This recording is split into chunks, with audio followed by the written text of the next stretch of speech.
Welcome to the Top 10 Gardener with Master Gardener Ken Lain. Gardening can be challenging, but with Ken's tips, tricks, and top 10 advice, you'll reap huge rewards. Now welcome your garden host, Ken Lain. And welcome to this week's edition of The Mountain Gardener. Your host, Ken Lain, here every week talking about the landscapes of northern Arizona.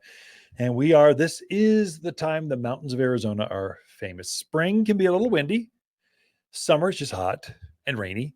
Fall is our go-to time. And this is when your plants say fall is our go-to time. This is when they like to grow. When that rain starts in August into July through autumn, plants just put on tremendous growth. In fact, right now they are putting on tremendous roots because after they've grown their top growth, their foliage, the more leaves they put on, the more roots they can produce. And so they're actively rooting right now. This is when you really make them sturdy and strong. You're setting the stage for a larger root mass, which will be next. They'll be able to grow more next spring for you, especially important for young or new landscapes. You want to get them full, mature. So encourage them to grow. You might even fertilize them a little more often when they're younger so they bump up and get that root mass going to them. Right now you're seeing the flowers, the perennial gardens. Now remember, perennials are those plants that come back. So perennial and permanent both start with P. And so you plant them once and you're done.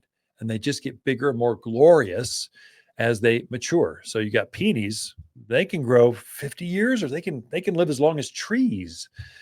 Echinaceas reseed and they keep going. They're wildflowers, blanket flowers or gaillardia. They're wildflowers. And so these are plants that produce, you kind of spend a little bit more money for them, but you get years of enjoyment out of them. The investments in perennials, annuals, they live for a year. So annually, just 1 year, and then they die off in the winter typically. And so but they're glorious. I mean, nothing blooms like an annual.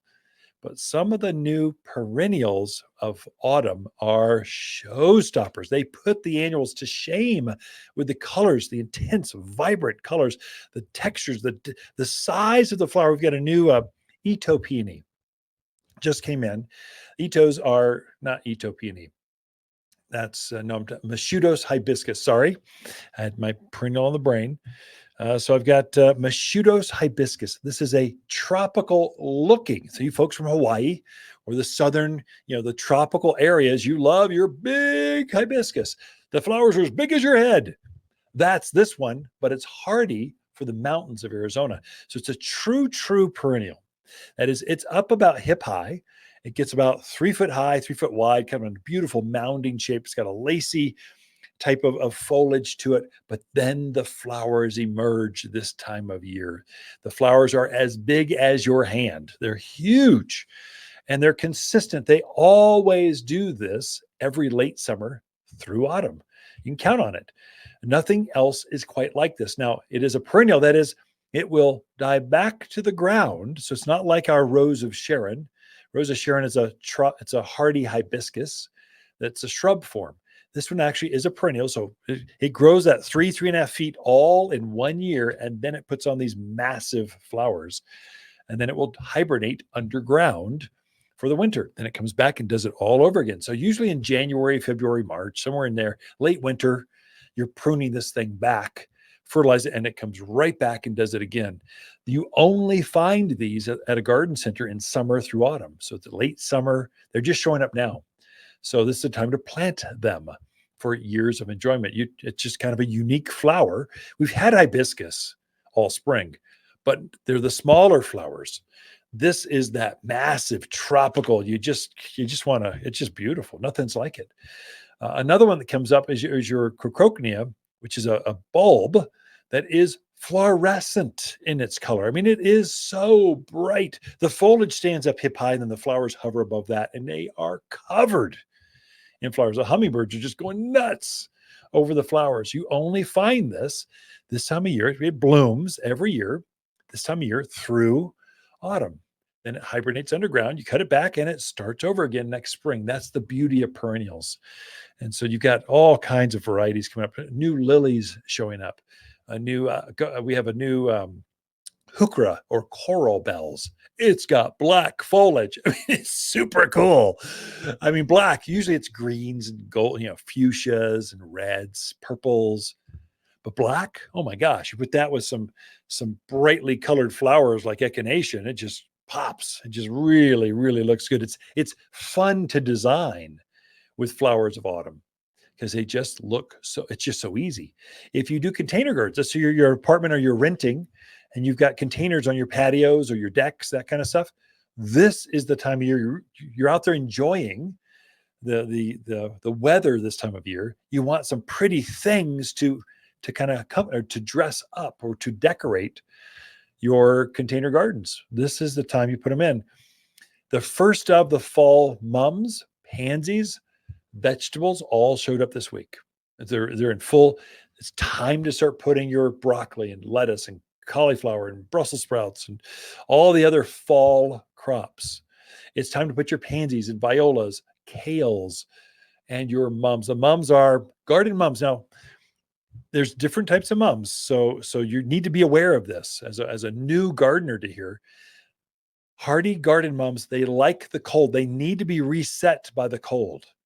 And so they'll hibernate underground, and you'll usually keep the mums. They'll be in bloom through autumn. They'll kind of go kind of straw colored, and they'll keep that way through the winter, through the start of winter. Usually by January, sometime the snow kind of beats them up and they start laying over and they get ugly. That's when I start weed whacking them. Just whack them right back as close as I can to the ground that's comfortable. And then they'll hibernate underneath there, and they'll start emerging again in March. They start growing, but then they bloom this time of year. Your greenhouse mums don't do that. Greenhouse mums, if they're grown in a greenhouse, they're not hardy. They're made for florists. They're made for weddings. They're made for not for your garden. They're made for inside. Enjoy them, then you throw them away. Garden mums are meant to enjoy it inside, outside, anywhere you want them. I have big pots right by the front door because they're just so glorious. Then I go plant them out in the yard out there later. I want to enjoy the flowers right here. So we had some that came in. They're in a big cachet pots. They're monsters. Garden mums. They were grown outdoors, not in a greenhouse. They're exposed to our wind, our sun, or our weather.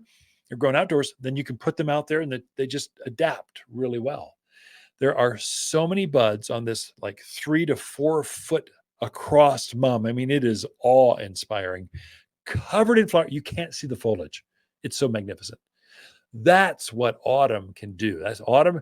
This is when plants love to show off because they can show off. It's not as hot. If they were to do this in summer, they could do it, but it'd only bloom for a day and then it'd be done. They're waiting till the days get a little cooler so they can bloom longer. I mean, they're just like people.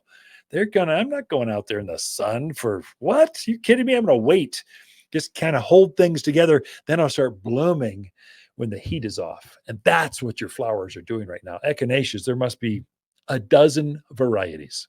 It's wild. I can't believe all the new colors.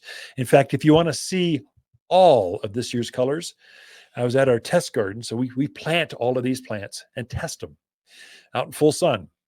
I want to see how long they bloom, how many bugs get after them. Do the bunnies eat them?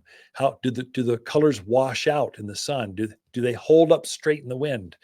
So I was at the test gardens and I took a video. Hey, you want to see what all the bright colors are? This is where we get our seed or our cuttings from. And then we test them. This time of year, we get to see what they're like. And then we go, okay, we're growing that one and that one and that one. And we're going to bring those in and we're going to have those available for customers here at Waters Garden Center. Well, I took a video and just kind of showed you what there's. Agastache did that with them. The geraniums. Oh my gosh, there's some beautiful new colors. I was just teased. We've got a new purple hydrangea coming. I don't think it's going to make next year, but for sure 26. We've only got 100 plants. You got to take cuttings from these, and it's just not quite enough to really get it going. But by 26, it's going to be pretty exciting. I got a picture of that at the farm. So anyway, if that's of interest to you, follow us on Instagram, Facebook, Twitter. I mean, it just kind of seems like Facebook's more friendly to stuff. TikTok is pretty good too. So you follow us on those and you'll see some of the new plants coming out for next year and what they look like this year. Okay, we got a lot in store for you. Lisa Lain coming in the studio right after this. Whether you're freshening up an existing landscape or starting with a blank slate, the Waters In-Store Garden Consultation is right for anyone. If you don't know where to start, Waters' personal shopper service allows you to book one-on-one time with an expert without the crowds. It's easy by phone or through our website. No lines, no waiting. Purchase a $250 gift card from Waters, and it comes with one-on-one private gardener time. You're going to love your yard again. Waters Garden Center in Prescott or watersgardencenter.com. You're listening to Garden Master Ken Lain, owner of Waters Garden Center in Prescott. Join his daily podcast for timely garden advice seasonally right for the gardens. Ken can be found throughout the week at Waters Garden Center in Prescott or through his website at top10gardener.com. You're listening to Garden Master Ken Lain and the Top 10 Gardener podcast. Welcome to the Top 10 Garden Show.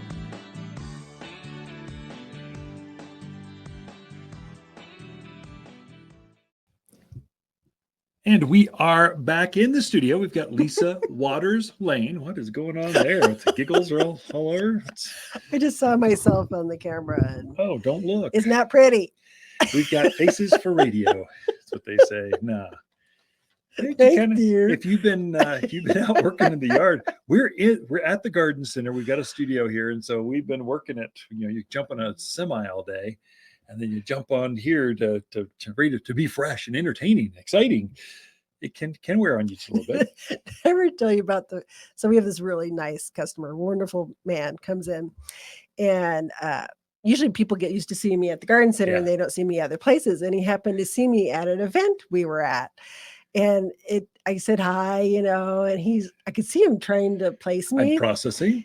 And he goes, you look so much nicer when you're away. That's awesome. And he's like, we dress up nice. So yes, it's two different looks. It's a small town, and so you tend to see people at restaurants or churches or kids' soccer games or a band, or you just see them around the community because it's a small town, and it's hard to go. Okay, where did I see them? You're trying to see them everywhere, so that's good. That's fun. So anyways, I digress. Silly story, but this is our question and answer segment, right? What kind of questions and answers do we have? Well, let's get started. So Patty says she has a beautiful Pampas grass that seems to never really put out a whole lot of plumes. The grass part is pretty, but not a lot of plumes.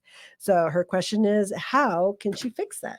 Yeah, that's pretty easy, Patty. So Pampas grass, they've grown at least 6 feet or more up and wide, maybe even wider. So they put on tremendous foliage growth.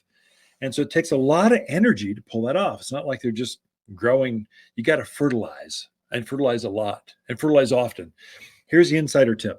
So Pampas grass needs to be fertilized at least 3 times in a year.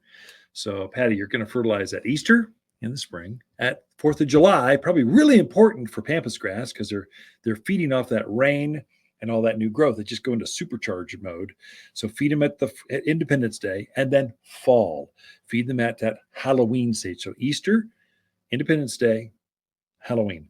Feed them then. But in addition, for you, because you've had you're struggling, you're going to fertilize with all-purpose plant food, 744. It's going to take in that cottonseed meal and bird guano and just go, I am so hungry. Give me more. See more. And so, but in addition to that, give it a handful of super phosphate, 018. That middle number, that's what causes plumes, especially on grass, flowers, or fruits.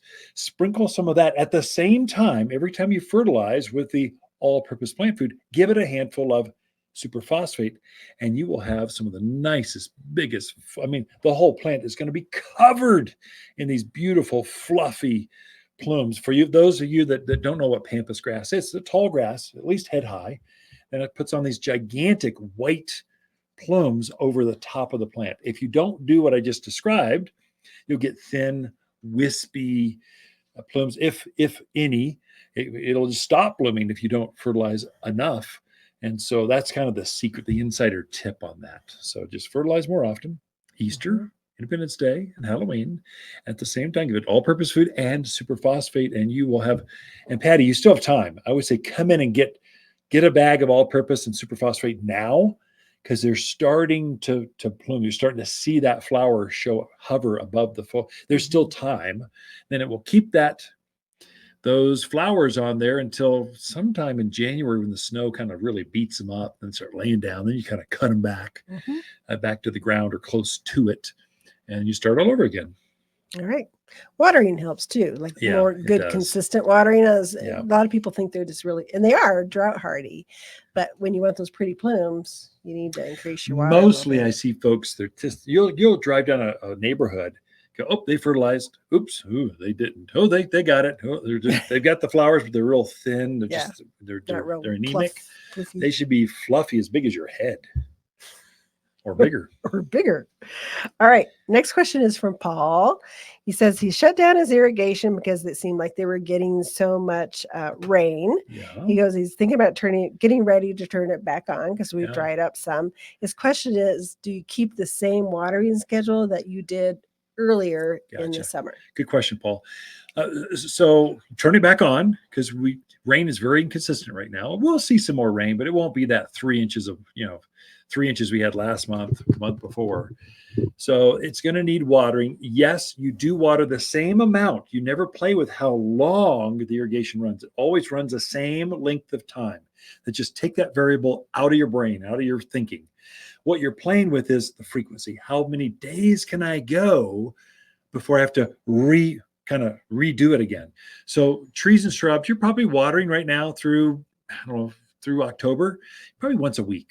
Good deep soak. Once they drop their leaves for autumn, then you kind of throttle it back to a couple times a month. So, but right now you're probably once a week is good. Then you go to every other week once they lose their leaves. For flowers and things, it's probably more often. So there you can tweak it. We've got a handout here at the Garden Center. Ask for it. It just tells you exactly how to water lawns, vegetables, flowers, trees, shrubs, roses. Kind of breaks it all down for you. Okay. Hopefully that helps. But Paul, yes, turn on your irrigation. Yes, you do need to water. You do need to water. You'll sacrifice your fall color if you don't do that. Yeah, definitely. All right. Next question is from Jack. He has a maple tree that has very yellow leaves, very chlorotic. He's hit it with iron and he's hit it with our 744. Still pretty yellow. Wants to know, does he have enough time in the season left to turn it around, or is this kind of going to be it this year and work on it next year? Hey, Jack, so maybe you got plenty of time. They're going to start turning the end of this month, really October. So you got a month to really turn it around. And what's happened is when those maples get real yellow, they start turning fall color too early before everyone else in the neighborhood. That's usually a pH thing. So your pH has crept up too high and it's locked up all the minerals. So the iron is there that you gave it, the 744, it's there, but the plant can't get to it because it's so alkaline. So it's like you sitting in a hot tub and the pH is way too high. And what happens when you get out? It's like your skin wants to itch off. You just want to take a shower. That's how your plant feels right now. So it gets busy trying to itch itself and not. That's a bad analogy. But anyway, pH went up too high. Yeah, it was. And you need to lower it. Soil sulfur is your friend or your plant's friends. Get a bag of soil sulfur. It's just what it is. It's sulfur. And sulfur hits the water, hits the rain, and it lowers the pH and makes things more acidic. You have to dramatically make that soil around that tree acidic. And so what it is, your water is very alkaline. And that's what's causing the issue. So as soon as you give it some sulfur, lower that pH, all that iron and food you had in there will start activating like now. And so it will bring out more color for this fall. Will it bring out 100%? I don't know. But we're just trying to this is gardening. It's a living, breathing thing. You're making a difference. You're trying, but you will see a difference. But if you keep, I would do that again. Every time you fertilize, add sulfur, and that will turn that thing around for next spring, at least, to really be thick and rich and green. Mm-hmm. Yeah, I've noticed a lot of things are What colors are a little washed out this time of year. Even some of the pines, the deodar cedars, is just not showing that real dark green color right now. So it's definitely getting time to feed them again. If you've got off color, fertilize. I mean, don't wait. Usually we say fertilize in October. Okay, we're 3 weeks away. Just do it now. Do it early so you can take advantage. So you can get that color out of those plants. You can take advantage of our most spectacular season. Autumn brings out all that rich aspen golds and the reds, the purples of ash. You want to bring that out. It takes a more acidic type of soil and some food to pull that off. And so if your plants are talking to you and saying, I don't feel so well, if you don't do something, I'm going to go to sleep right now, and I'm not going to show off any fall color for you until next spring. And so you just you're picking up on that. Take advantage of it and try to turn it around. So go ahead and fertilize it. But if you've got any kind of off color right now, fertilize with the all-purpose food and soil sulfur at the same time. That'll help you. That'll really bring out and kind of correct this thing. Yep. That's all we got time for this segment. Be right back.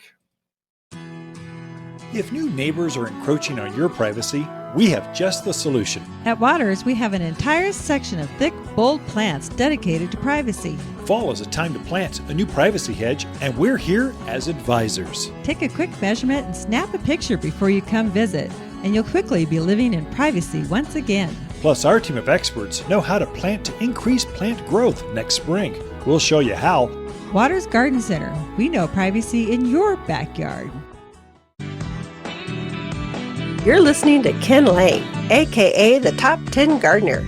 Ken can be found throughout the week in Prescott at Waters Family Garden Center. Listen daily as he answers the top 10 questions of the week, streaming on Apple, Google, Spotify, or wherever you download your podcasts. You've tuned in to the Top 10 Garden Show with garden expert Ken Lain. Join the conversation daily as he answers timely garden questions. Email Ken a question directly from your phone to his desktop through the web at watersgardencenter.com. That's Waters with 2 T's, gardencenter.com. Or visit face-to-face throughout the week where he can be found at Waters Garden Center in Prescott. Now welcome your host, Ken Lain. There is still plenty of time to get your fall plants ready for their show. First of all, the best flowers are end of September through October. I mean, the best roses, they're over the top. In fact, you should probably deadhead your roses, fertilize them, and they'll pop right back into full bloom. The best flowers are this time of year because it's so cool. They hold their flowers so much longer than when they are in the summer. In the spring, they get bugs, so thrip and aphids are out. In the summer, it's hot, but in the fall, we don't have the bug pressure, and it's nice and cool. So plants bloom longer, bigger flowers, more flowers. You can really juice the flower gardens this time of year just by picking off the old spent flowers and then fertilizing them and watch them pop. And you're going to fertilize them with the 744 all-purpose plant food. It's going to make them pop. It's got to lower the pH, bring out the colors and the fragrance, because it's got the bird guano that makes them kind of grow some. It's got the cottonseed meal that makes them bloom bigger. So that's your stuff. If it's in a container grows a little different. Containers, you're fertilizing more regularly because they drain so fast. There, I use the Flower Power. It's a water soluble. It's got a scoop, 1 scoop per gallon. And I'll fertilize my container gardens every other week. And it just makes them bloom like crazy. It's 48% phosphorus. That's that middle number, 48%. It's as high as I could go and still keep that phosphorus liquid. After that, it starts to kind of coagulate, kind of settle in the bottom. But 48%, it's available to that plant like now. So if you want bigger flowers, more tomatoes, that middle number also produces fruits, more peppers, more cucumbers, more. If you want more flowers and fruits, give it that Flower Power every other week or so. It just really makes a difference. Keep pushing them. Push those plants through the end of this month, actually, and you can get actually more color. For those plants that are a little yellow, a little off, shrubs, I'm thinking amber maples, chase trees, aspens, maples. If they aren't a deep, just rich green, you should be adjusting those right now with the same thing. Fertilize them. And what I would do with your bigger plants, because that's usually a pH thing, I would give them some soil sulfur as well. Soil sulfur it makes things more acidic. And everything likes more acidity here in the mountains of Arizona because our ground is just so alkaline. It's so opposite of what they really want. They want more acidic, and they're just being delivered all the time. Your water is very alkaline. It's because we have all this ash in our soil. So, Thumb Butte is an old volcano core. All the ash that was around that volcano core is now settling. Well, now we're gardening in that. Glassford Hills, that's an old volcano. All the ash, we're now gardening in that. In all of our water's coming up through all that ash, and it taints the soil, the water. It makes it very alkaline. You're going to want to try to compensate for that every time you fertilize. It's a game changer. But you should really encourage bright green or rich green. You want green. And if the foliage is green, when it does turn into fall, so the end of this month, October, really, it'll really enrich the bright reds, the bright purples, the rich oranges, the aspen golds. It'll bring out that color that you really want out of that fall garden. It'll make your flowers bloom better. Your pansies and echinaceas and gaillardias and all your bulbs will make them, your dahlias can be brighter, bigger, better when the soil is more acidic. And the way you do that, when you're fertilizing at the same time, add soil sulfur, especially if the plants aren't a rich green. Now, some of you've corrected that. Once you get it corrected, you're just consistent with the fertilizer. There's some soil sulfur in the fertilizer I make, that 744 all-purpose food. There's some in there. And once you get it green, you can just stabilize. Once you get it stabilized, just keep consistent with that food, and that'll be enough. You won't have to use soil sulfur nearly as often. I basically only use sulfur in the spring, and that's it. But I've corrected, so my plants look really healthy. I mean, it's gonna be the best fall reds that I've seen in years. They just look really good. They've had some real rich growth on the foliage. An insider tip for your evergreens: they've got a aluminum sulfate. It's sulfur with aluminum.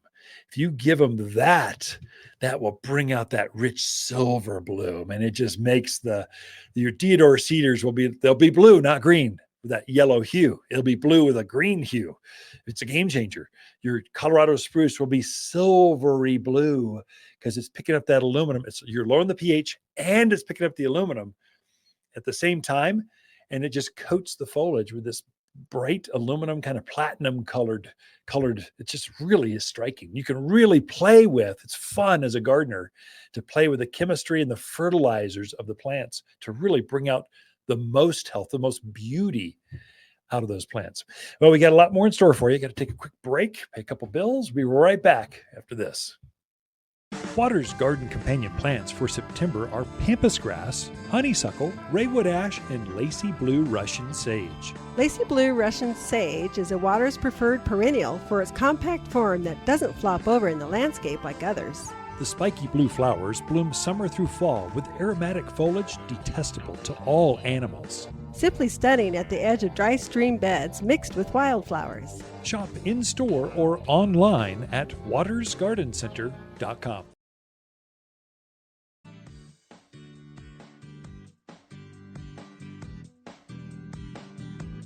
The Top 10 Gardener, your source for timely garden advice, seasonally correct for the garden, guaranteed to make a difference in your yard this season.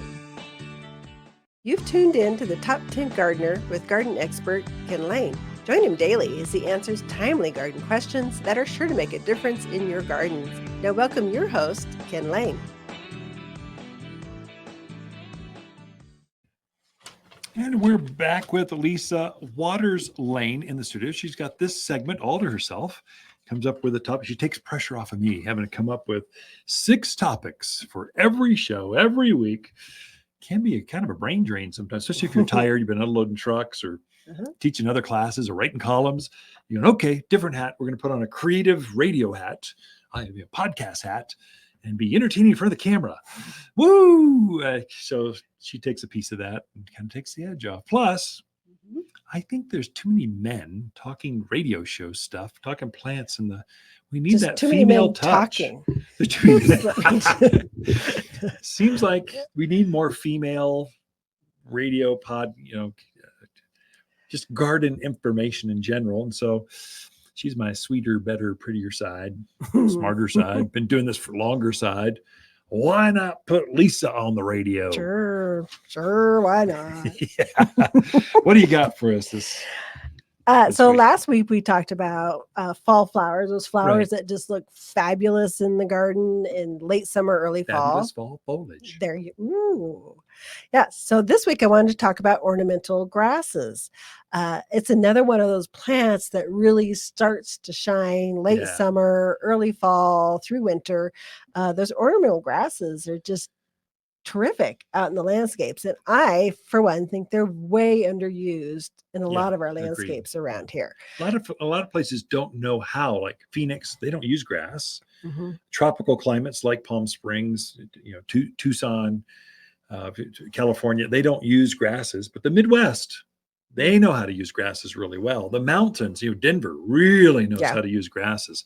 Wyoming, Boise, they really know. New Mexico is surprisingly They're very good. using They're very their drought grasses. hardy, Yeah. deep rooted. They got a palm tree kind of root mass. Mm-hmm. They wave in the wind. They got a lot going on, but they don't look good during the peak of the spring season. They're just coming up. They're not blooming. They're blooming now. Yeah. So they're more inspirational. I think that's several reasons. I agree. So the great thing about ornamental grasses is they do add interest into the late summer, early fall garden. So some of your things are just they're tired. Yeah. They're like, it's been a long Grass. summer. I'm ready to go to bed. But the grasses are just waking up and going, I'm excited. Yeah. I'm going to plume. I'm going to be beautiful. So they really add a lot of interest. They also add a lot of texture into your garden. Yeah. Some of us just, everything's evergreen. Everything's got leaves on it, and we don't have a lot of variance in the yard. Well, those grasses just add more texture out there into the yard. Yeah. And there are grasses that will go in the shade, some of the mondo grasses, and those it's hard getting old. Anyways, there's some grasses that really like shady spots, but most of them are going to like that full sun, those kind of hot spots out in your yard. So great to put in. And also, like you said, they can be very drought hardy once they're established out in the yard. So, and they're also not a lot of maintenance. Oh, very little. You mow them down in the winter, and then that's it. Fertilize. Right. So you're kind of cutting them back, and then they come back up the next year. So you're not doing the heavy pruning. You're not messing with them mid-season. So they really add to that low maintenance yard out there. I find the birds love them too. So they make nests. If you're into attracting birds or any kind of feathered friends back there, they love the grasses. They're using them to nest. They do. And they'll use them through the fall and winter too, because they'll use them to kind of hide in through the season. Yeah. They'll use the seed heads for food. So they're great for attracting the birds. Everyone should have at least 3 different varieties of grass. And Lisa's going to tell us which ones. Oh, no, I'm still talking about them. The other thing about them is they're also very animal resistant. Everybody thinks, oh, I can't put a grass in because I have deer or I have javelina. They are surprisingly animal resistant. There's not a lot of grasses that they'll just go out there and eat. They leave them alone. Yeah, deer grass is famous. It's a native. Bear grass, it's famous. It's a native. Javelina, deer, rabbits, they don't bother those. Antelope, they're going to bother them. Right. So many good reasons to be putting those grasses out there. And like you said, there are quite a few. So there, if you want small grasses, that's where you stay in your blue fescue. So blue fescue is great for lining perennial beds on a walkway, kind of to soften that walkway. It has that real pretty blue-gray, I just combined it, blue-gray foliage to it. So it's just very soft, very attractive. Does that stay green in the winter? It can brown out. It stays blue for an amazingly long time, but eventually it's probably it gets better more of a winter color too. Yeah, it can have a hue to it. If you clean it up, fertilize it, it'll start growing again in February. It comes right back with a vengeance. Right.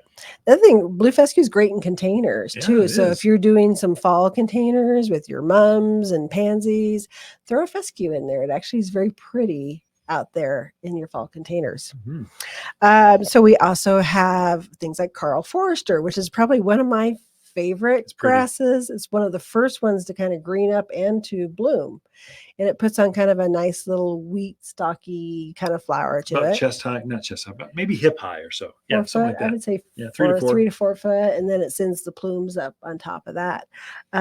I noticed in our yard, it's one of our favorite things for our dogs to eat. That's true. So animals will eat that one. It's They a little will. sweet tasting, but it's one of the only ones. Yeah, I mean, and they go munch on it, and you'd never know. Of course, they're small dogs, but it doesn't seem to bother the plant at all. It's just as Yeah. green and healthy, and they like it too. If you're following on Facebook, Twitter, Instagram, those things, TikTok, follow Waters Garden Center.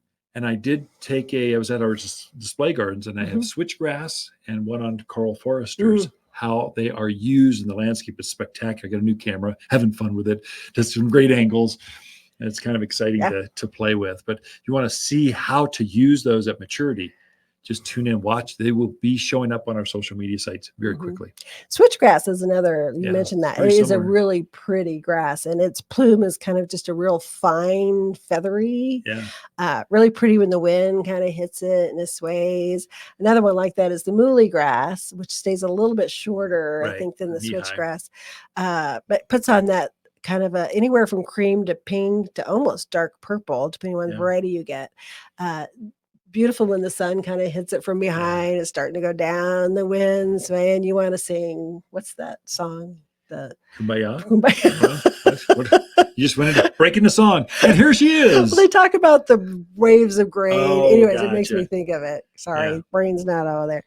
But just a real pretty light grass. So ivory feathers, we probably ought to, or pampas grass. So we carry ivory feathers because it's just better in the landscape. A better grass. It's just a better grass. It's more compact. It just plumes better. It's just a nicer than the old-fashioned pampas grass that used to be out there. Costs a couple dollars more, but you get $50 more plant. It's just less maintenance, better plumes. There's a lot going on for it than that traditional huge monster of a grass. It's better. Yeah, very, very attractive out there in the yard. You got to have some space for it. And I like them kind of planted in one by itself. You kind of go, oh, yeah. But put 3 or 4 or 5 out there if you got the space. Absolutely gorgeous. It's a good screening or privacy type of grass. It's big enough. It gets up head high, and then the plumes are above that. Yeah. So it's an impressive, and it's that thick. So it's a good plant. Definitely. One of my other favorites that I just really learned to love is the porcupine grass. And I like this one because I like my grass like my men. Different? Porcupine. No, porpokey, or I don't know. Weird looking. Interesting. It goes into voice while on the radio. So most grasses, when they're variegated, it's more vertical. It goes across the strand there. Porcupine is horizontal. So it has a stripe of green, stripe of white, stripe of green, stripe of white. It's just really cool out there. Really interesting. And porcupine does get fairly tall. I was kind of surprised. It says 8 foot, probably here less Chest than high. that. But wouldn't that look cool up against like a back of a fence or the back of a perennial bed, things like that? That property line right up against the property line would be fantastic. And it's got a bright spot, so more shaded areas, so east and west facings would be beautiful. Another one I like is our bunny grass. We've got this beautiful cobalt blue urn. Oh, that's a bunny grass. It's a fountain grass. It's a curly fountain grass, actually. It is. And it looks beautiful. So that was one thing I was going to mention is a lot of these grasses you can grow in containers. And they do fabulous containers. Put some pansies around it for the fall. It'd be really Lisa, pretty. we are out of time. So thank you for sharing some ornamental grasses that can be planted right now for years of enjoyment. Ken and Lisa Lain, the Mountain Gardeners. Waters Garden companion plants for September are Russian sage, pampas grass, honeysuckle, and raywood ash. Raywoods are superior shade trees for wind and drought locations. Plant as a single specimen or in a grove for more widespread shade on hot south and western exposures. Dark green foliage forms the perfect round head with leaves that turn a magical wine red through autumn. We sell only the prettiest shade trees at Waters Garden Center. Shop in-store or online at watersgardencenter.com. You're listening to garden expert Ken Lain, owner of Waters Garden Center in Prescott. Look for more tips, tricks, and garden shortcuts through Ken's website. Additional shows of this podcast, read his weekly garden column, or follow him on Facebook, Instagram at watersgardencenter.com. That's Waters with 2 T's, gardencenter.com. Welcome to the Top 10 Garden Show with Ken Lain. Listen to Ken's tips, tricks, and garden shortcuts guaranteed to make your gardens more beautiful than ever this year. Now welcome your host, Ken Lain. And we are back with the Mountain Gardener. And a beautiful thing about having a studio right here at the Garden Center is when you've got a friend that's coming by to pick up some gift cards for an event, we can go, hey, Wendy, you've got to do an interview to come on the radio and share with the community what you got going on. So Wendy Lancey is the chairperson of this year's Prescott Frontiers Rotary's Grapes for Good. I got it all just right? Exactly. This is year 18, and you are putting together a huge garden party. Is that right? It is. It is a garden party at the best garden in town, Waters Garden Center. There you go. Thank you. It's coming up Sunday, September 29th, Yep. 5 to 8 p.m. You don't want to miss this. It's the event of the year, and you can get your tickets at PrescottFrontierRotary.com. Yeah, right on. And it's just a QR code. You can give it right there. And then if you're just not comfortable with that, or you think the Chinese are coming after you, I don't know what's online. We've got some tickets here at the Garden Center. I just put them out front. So the crew is going to, if you just want to stop by the Garden Center, you can pick them up there too. We'll make sure if you want to go to this party, you're part of it. Now, why Rotary? Why are you, what's your Rotary heart all about? Why do you want to give back? Why aren't you a Lion, Roar, or Kiwanis? You know, they do such big work for, why Rotary? You know, this is my 17th year in Rotary. I am very passionate about serving our community, and Rotary is the perfect place for me to do that. We have lots of hands-on projects. We're out in the community helping people right here. When I have the opportunity to donate money, I can donate to Rotary International, and that helps people all around the world. Yeah. So for me, Rotary is the perfect place for me to serve my community. You know, I'm Rotarian too. We're Rotarian brothers and sisters in the same club, Prescott Frontier. There's 3 Rotary clubs in town, but there's over 35,000 globally around the planet. Over 180 million members. Rotary members. Yeah, it's a crazy number. You know, I give back to my church, and I sponsor kids going on different things, but I like Rotary because it's bigger. It helps us solve polio. We're trying to figure out malaria. That should not be a disease that kills kids. Right. We're going to solve this. There should be clean drinking water for everyone on the planet. This is ridiculous. We can solve this. And we can give back. If you're giving money to that Rotary Club in that African country, those community leaders are taking that money and then trying to use it to create a new well in the community that changes. It's amazing how it changes that community. We've got hands and feet right there on the ground in Ukraine. We are sending money to Ukrainians, the clubs, not the government, the clubs, and they go get clothing. They go get whatever they need for that community. So that's the power of Rotary. That's what I like about it. It is. And so if I can only give a little, you can only give a little, you can only give a little. Every little bit adds up to a lot. Yeah. And it makes huge differences around the world. Yeah. So tell us about Grapes for Good, because this is about this coming up the end of this month, last Sunday in September. So we have it after hours from 5 to 8. So the whole garden center is yours. We don't charge you for it. It's just that to raise money for the kids, basically. But tell us more about the details on that. Well, the details are fun. It's the best party in town. Yeah. We sample 14 different wines. We've got some reds, some whites, a good variety. We'll also have some beer, including our Iron Lung Lager, which is produced by Rotary, and that's to help raise money to fight polio. Yeah. So we'll be featuring that. El Gato Azul Torme is catering the food, so you know that's going to be off the charts. Barry's always been a strong supporter of this. He's the very famous chef in town, but he is all over this because he sees the difference, and he knows the power of partnerships in a community. So Barry and I are good friends, and pretty much anything he does, I support, and anything we do, it just kind of, we all do better together. Absolutely. And he's a great team member. Oh, yeah. So we're glad to have him on board again and his generous support. At the event, we are going to have raffle baskets. We're going to have silent auctions. We're going to have live auctions. This is a fundraiser. It's a fun party, but it is a fundraiser, and we're out here to make money so that we can support our community. And we've got some great auction items coming up this year. Some Tell new us things. about it. This year, we've got a trip to the U.S. Open golf tournament next year in Pennsylvania. Great trips to Tuscany. That's always popular. We've got an African safari. A new one this year is a trip to Santa Fe, New Mexico to stay at the Hacienda Spa and Resort. That's fun. Lisa and I will bid on that one. That's good. And that includes not only a tour of the town, but cooking classes. Oh, cool. Yeah. So that should be a fun new addition.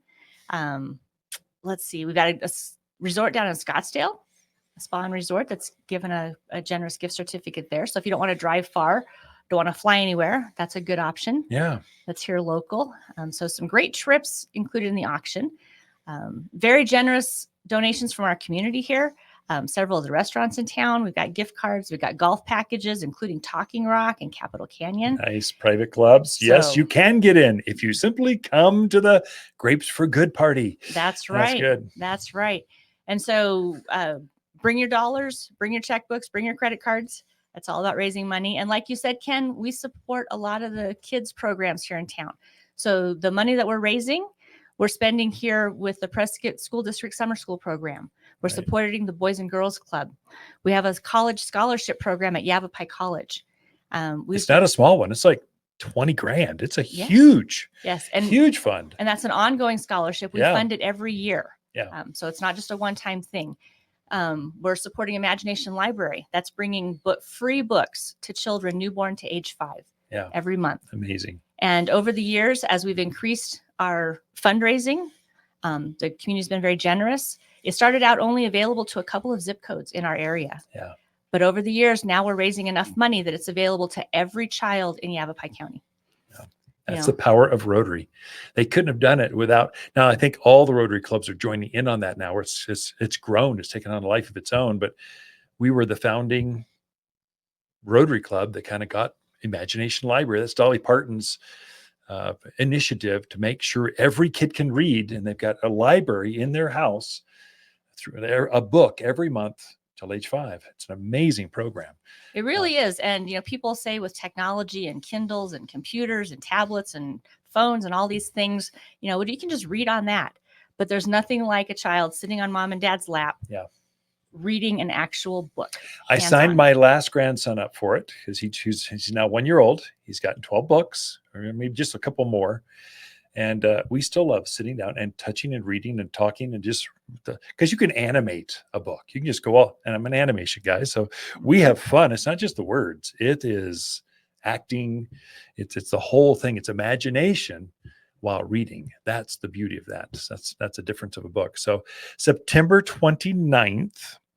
Here at Waters Garden Center. I can say that if you want to have fun, you folks that are new, maybe just tuned in, you just moved here a year ago. You're in a new community. The most fun people have at this, there'll be maybe 300-400 people here. There's parking. We park over to buy a Judd. We've got school buses because it's for the schools. Is that right? That's right. We got school buses. If you've not been on a school bus for a while, we pick you up in a school bus. We drop you off right front and center in front of the garden center. And then we pick you up and take you back. And it's just a whole kids thing. But the most fun people have is when you bring a friend, a neighbor, your golf buddies, your church group, your fishing buddies, bring in a pot of people, and you can see the fun interactions with folks. We paired the wines. If you're a wine snob, I'm kind of a wine snob. With the food, it will go white. There's reds, whites, and some beers for you beer drinkers. If you're not a whiny, we got that for you too. And we've got just regular old water if you just want the food.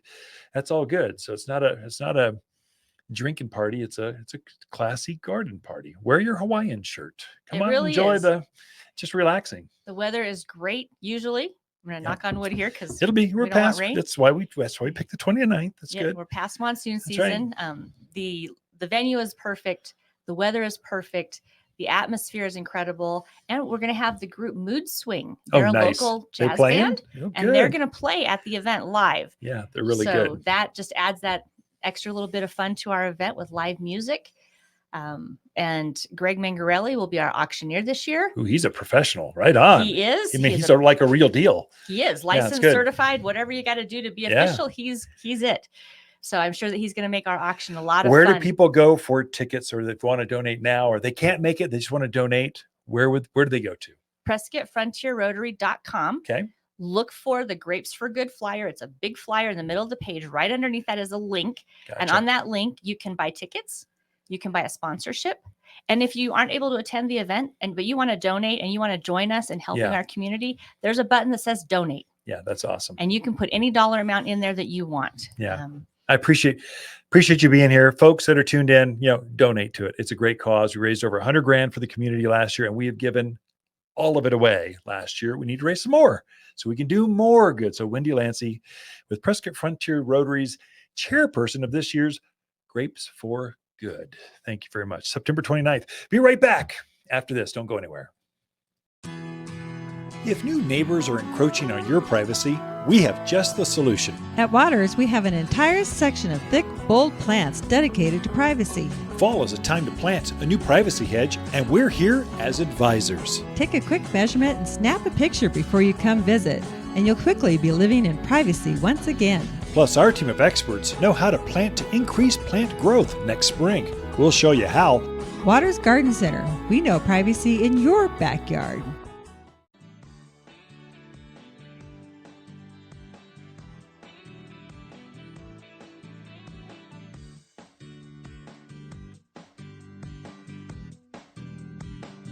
You're listening to garden expert Ken Lane. He can be found throughout the week at Waters Garden Center in Prescott. Thanks for tuning in to the Top 10 Garden Show. You've tuned in to the Top 10 Gardener with garden expert Ken Lane. Join him daily as he answers timely garden questions that are sure to make a difference in your gardens. Now welcome your host, Ken Lane. So if you are new to gardening, and you're not used to 4-season climate, so mainly it's a desert climate, or you're just from tropical Hawaii kind of stuff. This is a 4-season climate. And so we'll actually have seasonal changes at the garden center of the product mix, the plants that are grown. You won't find some plants in fall that are there in spring, and vice versa. The summer plants are not here in winter. So we're now starting to get that very distinctive fall or autumn mix. And so lots of maples and the great aspen golds, the oranges, the purples. What a 4-season climate is famous for, along with all the grasses. The grasses look their best. This is the huge Pampas grass. I'm not talking lawns. I'm talking about ornamental decorative grasses. And so we've been selling the summer one. So bear grass, you folks, bears like lions and tigers, and bear grass. We've had that one all along. It's been in bloom since summer. It's a summer bloomer. But all the fall blooming plants, shrubs are here too. So the grasses, so switchgrass, fountain grass, Mexican feather grass, Pampas grass, coral forester grass, all the grasses, they look their best this time. And this is when you plant them. So this is kind of the peak window. This is one of the best times to plant a shade tree or an evergreen. We just got some beautiful, just as pretty as I've ever seen. I've been doing this for decades, of pine trees, Austrian pines. Oh, they're full, they're chubby, they're tall. They're just beautiful, and they like to be planted now. So there's a seasonal change. There's crop rotations. The perennial flowers, they actually are bigger. They're bolder. Yeah, we had some echinaceas in the spring where they were kind of wispy and thin and barely coming out of the bucket, and they hardly had a flower. Now they're standing 2 feet tall, covered in dozens of flowers, and they almost glow. They're just so beautiful. And there's a whole lot more. So you'll see this ebb and flow of the different plants.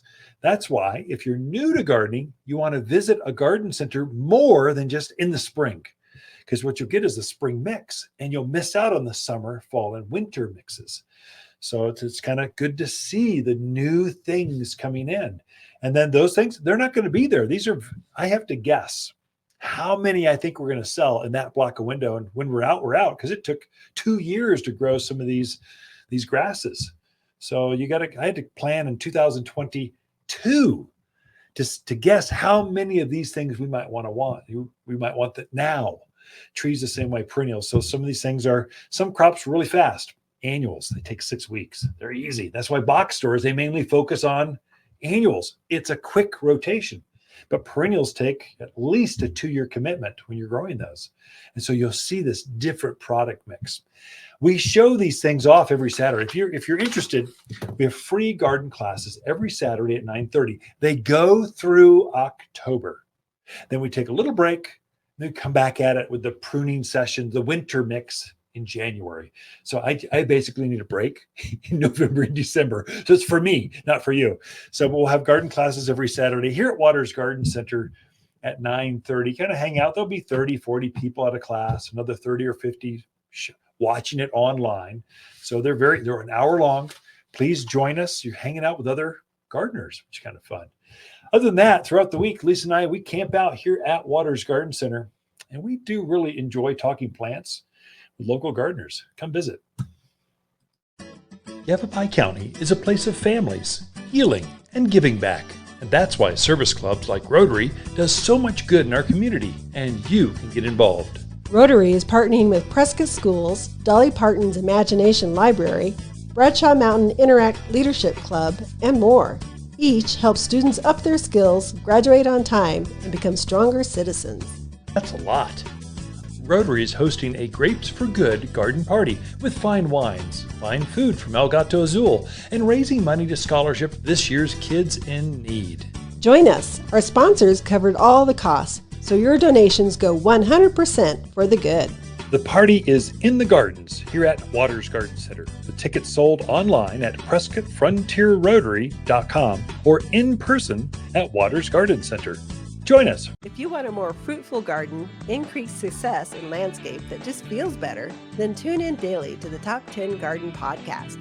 Years of tips, tricks, and garden shortcuts are guaranteed to make your gardens nicer than ever. Listen to this podcast or read Ken's weekly garden column by visiting watersgardencenter.com. That's Waters with 2 T's, gardencenter.com. Thanks for tuning in.